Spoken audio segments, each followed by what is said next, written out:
have to talk about graphing this polynomial and then describe it a little bit what's happened in the long run. So I'm seeing a fourth degree equation. I know the leading coefficient's positive 1, so that tells me in the end it looks something like this with a bunch of stuff going on in the middle that I'm not quite sure what that looks like yet. And that's what we're going to analyze. So I could talk about what's this graph looking like. Well, as x goes out to negative infinity, in other words, as x gets really, really negative, y, or f of x, is approaching positive infinity. So that's one way to discuss this. And then on this side, as x goes out to positive infinity, well, y goes out to positive infinity also, because it heads up there. And we know that because it's a fourth degree equation. So now we're going to talk about what's happening here in the middle. The way we do that is we find zeros. At this point, I'm seeing that I can factor out a greatest common factor of x. And that leaves me x to the third minus 6x squared minus x plus 30. So I know one of my zeros is 0, because when x equals 0, that's 0. Then I get this mess, and I want to be thinking about, well, let's see, I'm going to do this all out by hand. I guess my possible rational roots, I'm going to look at the 30, and that can be plus or minus 1, plus or minus 2, plus or minus 3. Then what do we need? Oh, plus or minus 6.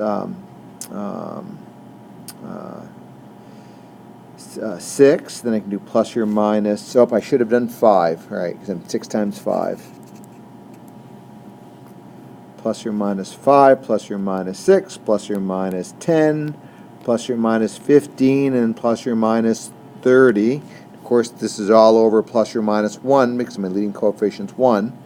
And they're going to make some decisions about how to approach this. Well, I'm seeing a 6, I'm seeing a 30. I'm going to guess that positive 3 might be a possible solution. So I'm going to do some synthetic division with 3.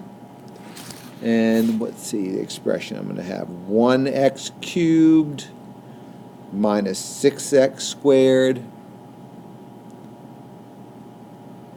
minus x minus 1x plus 30. I'm going to bring down the 1, multiply, I get 3, I get negative 3, multiply, I get negative 9, combine those, I get negative 10, multiply, negative 10 by 3, I get negative 30, and I get 0. Lucky guess.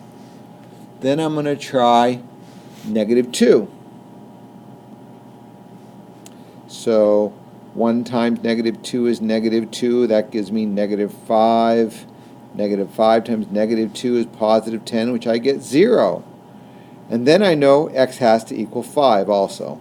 Because at this point it's x minus 5. The next day, where does that equal 0? When x equals 5. So I'm seeing a 0 at, well, let's see, the original 0 was 0, because remember that was from the x we factored out. X equals 3 is a 0, x equals negative 2 is a 0, and x equals negative 5 is a 0. 4 zeros, fourth degree equation. I think I've got it taken care of. Can I completely talk about this graph? Well, I know as I go out to negative infinity, y goes to positive infinity, so it's headed up. Out to positive infinity, it's headed up to positive infinity, so it's headed out in that direction for the end. And then what's happening? Well, if you think about this graph, it's let's see, the zeros are at negative 2, 0, positive 3, positive 5. So it's above the x-axis until negative 2. It's below the x-axis until x equals 0. Then it dips above the x-axis until positive 3. Then it's below the x-axis until positive 5. And then it heads up to positive infinity. And that's one way to talk about what's happening with these polynomials. The other thing that's perfectly acceptable here is to graph your equation. Instead of doing all that synthetic division stuff, why don't we graph it? I mean, there's a place for the synthetic division, but here I can see I just graphed that equation out at Desmo.com, and I'm seeing these zeros, and then I can describe what's happening. And you can do that same thing. As x goes out to negative infinity, y goes up to positive infinity. It's below the x-axis and above the x-axis, and below the x-axis and above the x-axis. Talk about those cutoffs. When is it below? When is it above? And that's great. So hope this helps you out.